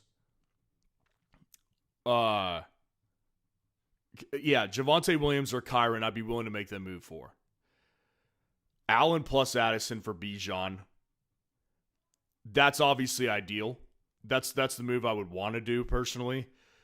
I don't know if I think that will work necessarily. So I do think that it is definitely going to be like, if you can make that move, that's the move you make. That to me is the best move to make. Allen and Addison for Bijan Robinson. That maximizes your team's upside the most. Allen for Dowdle is straight up. Yeah, I mean, if you can hold on to Addison, I guess that's fine. Because maybe we could utilize Addison for a different trade. But, yeah, I mean, I'm willing to do that. Higgins for Chase Brown. No, I don't want Chase Brown. I view that Cincinnati situation as a house of cards, and I'd rather have T. Higgins. So the move I like the most is Allen and Addison for Bijan. If you can't do that, I am good with Allen for Dowdle as my second move, and I'm also good with Bo, Higgins, and Addison for Kyron or Javonte. That's the order I would put them in, though. Appreciate the super chat. And again, guys, just to reiterate it, if you do want a team breakdown from me, you can go to that link in the comments. You can go to the link in the chat, link in the description, and give me your team. After the payment has gone through, we will address it. And I have a ton of fun doing these team breakdowns. So again, Chris, let's hope that things go through. Next up on here was Sergio P. Vivar. Appreciate you giving me an opportunity to do this team breakdown for you. And let's get into it. Jordan Love is your quarterback. Jahmyr Gibbs, Jalen Warren, Drake London, Rashee Rice, Brock Bowers, Quentin Johnston. Broncos defense, Eddie Pinheiro, Tyler Algier, Jalen Hurts, Jawan Jennings, Brashard Smith, Tyjae Spears, Malik Washington, Rashad White, and Jaden Reed. And there was no added context there. So I'm going to free ball this one, which is totally fine. But if you, just for future reference, if you do want a team breakdown from me, talking to anybody in here, the best thing to do is give me as much context as possible. Like, give me the record you're at right now. Give me the playoffs, weeks that your playoffs start. Give me the trade deadline. Like, give me as much context and information as possible if you want me to do a team breakdown for you. So Jordan Love is your quarterback. Is not one that you want. Like, that is not, at this point, I do not have confidence rolling him out on a weekly basis alone. But the good news is you don't have to, because you have Jalen Hurts over there. So, like, it's not like you are in this position where you have to roll him out every week. He's an okay quarterback too, who I do think has trade value when he hits his big games. Jahmyr Gibbs, Jalen Warren, good RB2, a good RB1 and 2 combo right there. Drake London and Rashee Rice, excellent wide receiver combination. Brock Bowers obviously increases the upside of the team to a dramatic level. Quentin Johnston is a very solid flex. Tyler Algier basically as your RB4 behind Tyjae Spears. I'm very comfortable with that, because Tyler Algier can be played. I mean, I've highlighted this a lot over the weeks. Tyler Algier is a fine flex option. He really is. So I don't have a problem with it at all, rolling him out depending on your situation. Now, in your situation, you don't really need to do that, because you're kind of your front roster is pretty set. Like, that is basically going to be your lineup every week. Because the one concern I have with this team is depth. Outside of Rachaad White, there's not really anyone right now that I look at, and Jalen Hurts, obviously. But Jalen Hurts is your starting quarterback. Outside of Rachaad White, there's not really a positional player that I feel good about putting in there. So I am in this position where it's like, I don't want to make a ton of changes, because, like, on the front end, you have a good team. And I think that what it comes down to is your depth makes me a little weary. Because, like, I'm sure those weeks you didn't have Bowers, it didn't go well. Unless you picked up Gadsden, unless you picked up Waller for a time, unless you picked up, like, other fill-in tight ends that you did well with. I mean, Brock Bowers left a major hole. And my point to say that is that if one of these guys goes down, man, like, I am a little worried about your depth and what you would have to do beyond that. So it's not your starting lineup that's the problem. Like, I would imagine that with all Jalen Hurts, Jahmyr Gibbs, Warren, London, Rice, Bowers, QJ in there, like, you have upside of like 160 plus points on a weekly basis. So I do think that it's kind of like the only way I would make like a real logical move is to trade like a current starter for depth piece. And I don't really want to do that. Like, it doesn't feel like that's something that's good to do. I think one of the first things that I would do with this team is, if you're constantly like, and this seems like a league where you can make some bigger shots on the wire, because you have 1, 2, 3, 4, 5, 6, 7 bench spots. So that's one more than most teams have, which most teams only have 6 bench spots. So that to me is like, okay, I already am incentivized to take some deeper shots on the waiver and try to get like a big hit, right? And those guys have been out there. Like I said, like 2 at the tight end position this year. Gadsden has been a hit, and Waller at a time was a hit. QJ was a big hit.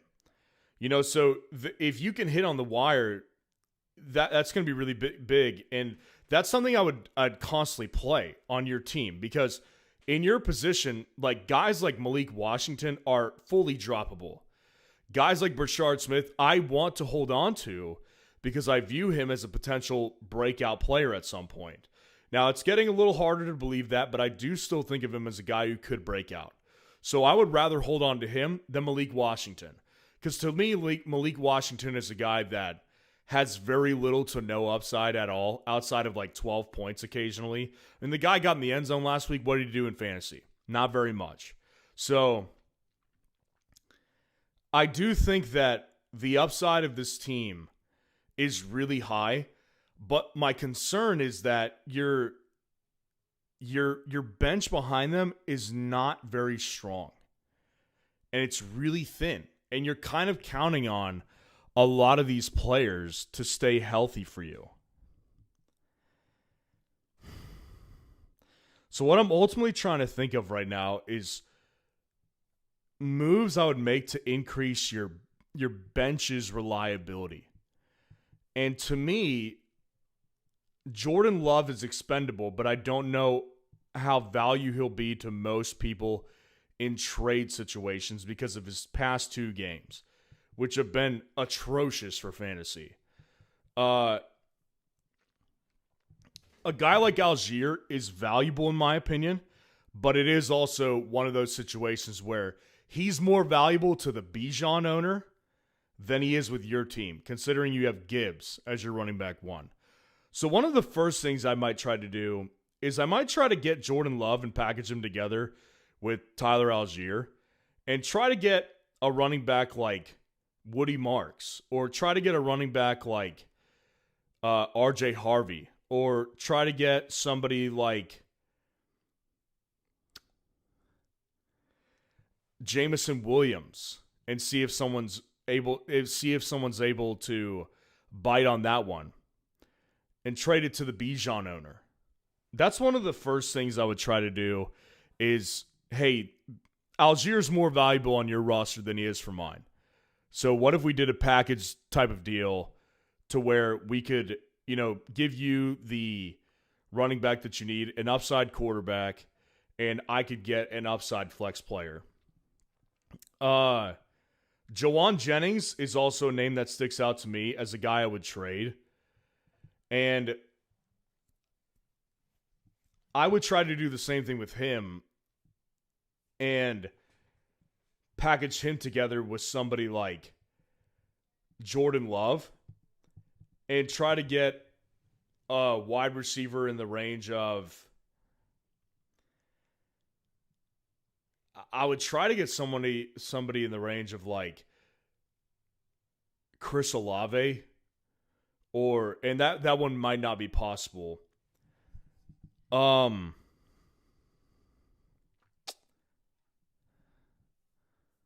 take a look.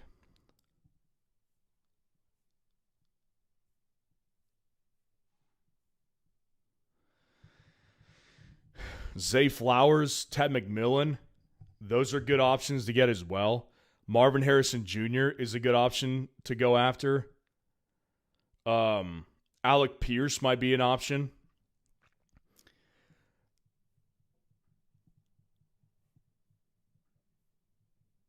Rachaad White is the one that I'm having trouble with here because I think of him as a guy that has value on your team because he can be played, but at the same time, I don't want to play him.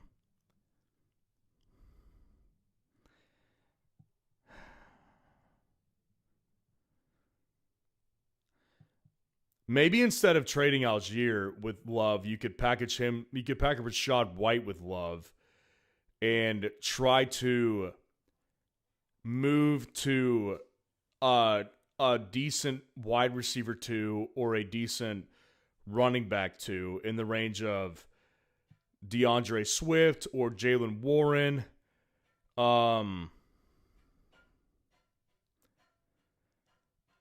Wide receiver 2 in the range of Michael Wilson or Michael Pittman, Chris Olave, Jalen Waddle.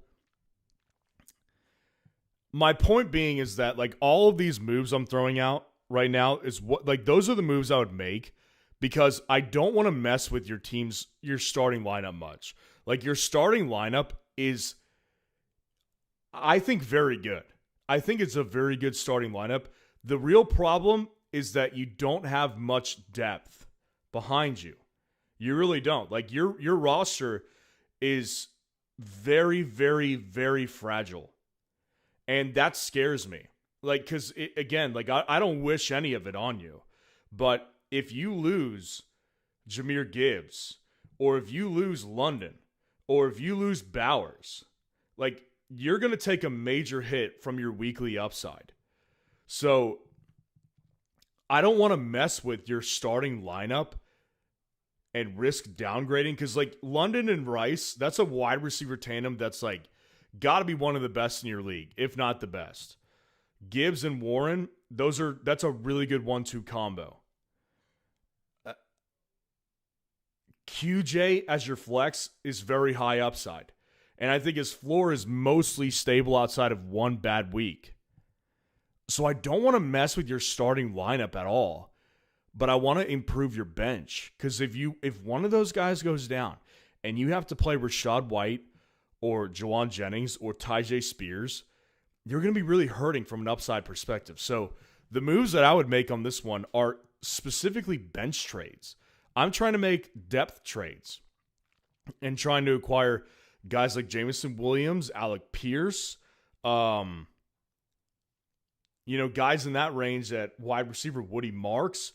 Maybe you can get someone sleeping on RJ Harvey with this JK injury. Those are moves that I would try to make to improve your bench depth, because, like I said, I can't say it enough. Like, your starting lineup is solid. It's really, really good. And you don't need much more. You don't have much more to do as far as increasing the upside of your lineup on a weekly basis. But I hate it when I feel like my lineup is locked, because I can't remove any one of these guys from my lineup and be happy with it. Like, yes, QJ is an unpopular player in a lot of people's eyes, but there's no chance I am swapping him out for Juwan Jennings or swapping him out for Rachaad White at this point. I'm just not doing it. So I do think of this as like a very fragile starting lineup, but it's one that's really high upside.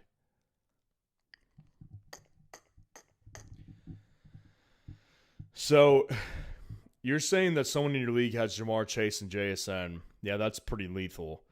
So maybe I got the second best tandem. You also said I low-key traded away a lot of my depth for Rice and London. But yeah, I just scored 166 the other week. That's my point. It's like, okay, so it makes sense now, because you basically traded depth for top-end players, which I don't have a problem with, because if those guys are healthy, you're going to be able to do that. That completely makes sense. It all makes sense. Like, you traded depth for those top-end players. Oh, I'm okay with that. I am trying to make those bench moves. Those are the moves I want to make. Because to me, if one of those, and I can't stress this enough, I am not wishing this on you whatsoever. I would be devastated if one of these injuries happened to you. But if one of those guys goes out, man, like, I'm worried about a hole in your team to a pretty large degree. Like, I have no comfortability with starting Jennings and feeling like I have an upside play. I have no comfortability with starting Rachaad White and feeling like I have an upside play. Tyjae Spears. You've got breakout potential with him and Smith, so I'd like to hold on to him and Brashard Smith. Those are the two bench pieces I'd like to hold on to, but, like, Algier is more valuable on the Bijan roster. Jennings, you could probably get someone who feels like that is a really good option, because Ricky Pearsall is nowhere in sight still, and he just had a big game. Malik Washington, you can easily drop and move on for someone else, like we discussed earlier. And Rachaad White, like, most people don't want him, but I think, again, I would try to make these moves to improve the bench. So, again, man, I appreciate you being here tonight, and I also appreciate you giving me the opportunity to break your team down, man. So that's going to do it for the night. We went through 5 really good team breakdowns, and to leave it, if you want a team breakdown from me, all you have to do is click on that link in the description or in the chat and go send me your team, and we'll take a look and probably do another one of these live streams if we continue to get a lot of team breakdowns. And if you don't want to do a team breakdown, join our site. If you just want to support me and support the brand and the channel, join FS Roundup today. Join the premium subscription. You'll get access to my weekly top 250 rankings, the automatic waiver tool, which is really critical at this time of the year, because your completely beating everyone to the wire who gets up at 3 in the morning. You get access to the comparison feature, which is really valuable, and the league sync up feature, which is attached to my rankings on a weekly basis. So I appreciate you guys and love you guys. Thanks for being in here. So we will see you tomorrow on our videos. Peace out, guys. Oh, wait, hold on. I got a super chat. I did not realize that I got a super chat from Logan Tuck. I'm 9-1, half PPR. Do I trade Emeka and Chase Brown for Amon-Ra St. Brown?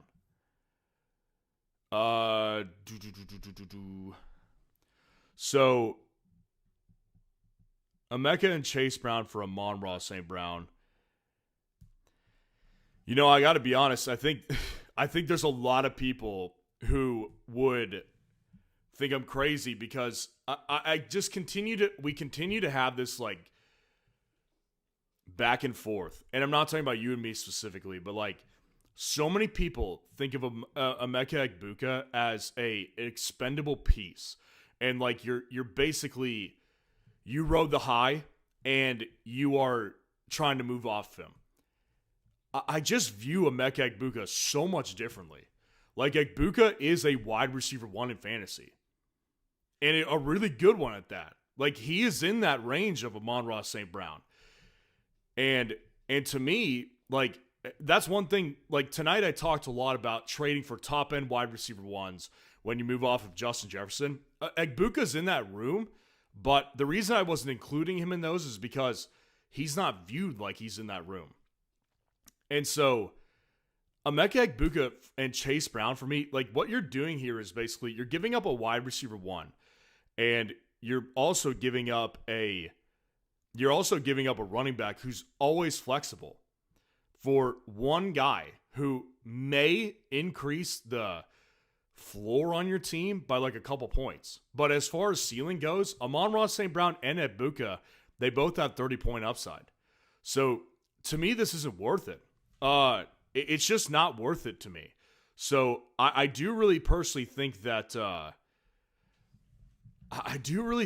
this is a scenario where I would say no. Like I am not doing that because you're 9-1, number one, which is that your team is working as is. And if you were going to trade Egbuka and Chase Brown, I would want JSN. I'm not settling for Amon-Ra St. Brown, where I think the margins are like very minimal. And if I did this trade, I'd probably still ask for a running back in return. Because the way I look at it is either you or your league mates are not valuing him properly. And I think that you should value him differently as a high-end wide receiver 1. So for me personally, this move is not worth it. I think you can make other moves to increase the upside, but this to me is not one. Like, I think that this is probably not a downgrade because like Amon-Ra St. Brown is very good, but you're hurting your team a little bit by giving up a flexible player and a wide receiver 1 in exchange for a wide receiver 1 who may be marginally better than Emeka Egbuka, but it's not by that much. So no, I wouldn't do this trade personally. Appreciate the super chat again. Sorry I missed that the first time around.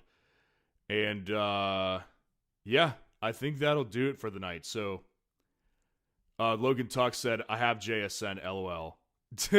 Well, that's good. I mean, you're already in good position then because I don't think you need to make the trade then. Like, it makes no sense for me, again, to move a guy who I view as a wide receiver 1. You've basically got 2 wide receiver 1s on your roster. You do. And if you were to trade one away, it really only makes sense to get like a running back 1.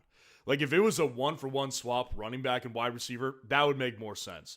But, you know, Egbuka is one of those guys, man. Like, I really do feel like I've been very consistent this year. And I think everyone else has been consistent too. It's just that we value him differently. Like, you can go to other creators on YouTube and they value him differently than me. I value him as a true wide receiver 1 in fantasy. High to mid-end wide receiver 1. Better than Justin Jefferson, that's for sure. Like, I am big on Egbuka.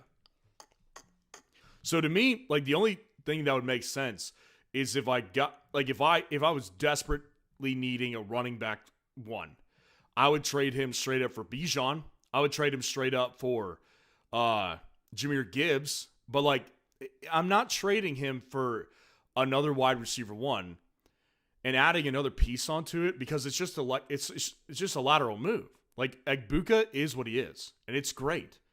And we just got to learn to appreciate it more. And I'm not trying to pick on you, Logan, because you're not the only one. Like, many people do not value him like I do. I value him very highly because all you have to do is look at the usage on a weekly basis and look at the fantasy upside. It's been great, and it's going to continue to be great. He got healthy over the bye week. He just put up a 25-point game. Like, what more do people want? That's kind of where I'm at. So, no, I mean, I'd personally stick with Egbuka. Appreciate the super chat, man. Again, sorry I missed you the first time. And that will do it tonight. So, appreciate you guys being here. Love you guys, and we'll see you tomorrow.